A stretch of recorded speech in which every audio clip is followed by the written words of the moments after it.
oh. Kawawa yung tuta, naginantay na maluto yung ulam. Ano? Gutom na? Gutom na ata siya oh. Ayan, tingnan mo. Kasi nagluluto siya kami ng ano, pansit sa labas. Nabusan kami ng gas. Ayan oh, naginantay siya no. Ayan oh, naghahanap siya ng maamoy. Ayan oh. Naginantay siya kanina pa mga kabay. Ayan oh. Naginantay siya ng ano, maluto yung ulam. Ayan oh.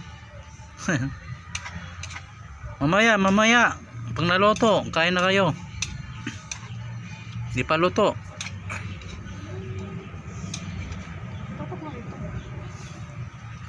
Ayan na, malapit na maluto.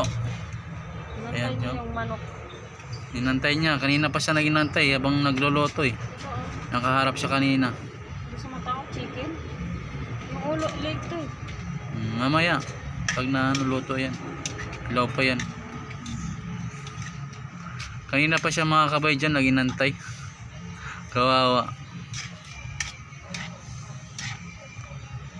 Kasi gutom na si ano, Brownie. Diba Brownie? Brownie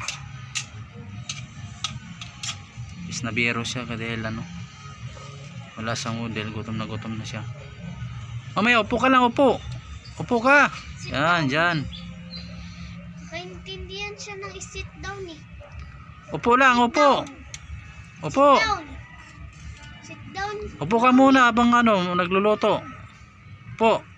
Yan. Ayan si Brownie. Mamaya pag naluto, kakain kayo. Asan yung kasama niya?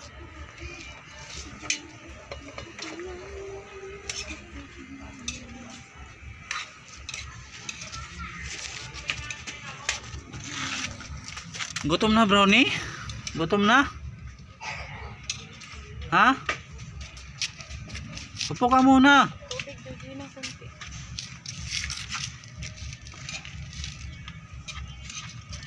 Ayan yung isa, dumating din. Naaamoy nila yung luto kung masarap. Ganyan yan sila mga kabay pag may ano, niluluto or may kinakain kami. Nakatunga nga sila, nag-aantay sila ng ano. Lalo na pag nagluluto, nag-iinantay. Lalo na si ano, ito si Brownie. Oh. Nakaharap siya. Dumating isa yung ano, bitukon. Upo ka muna Brownie. Upo ka muna. Pag hindi kayo makinig ha. Upo kayo, upo lang.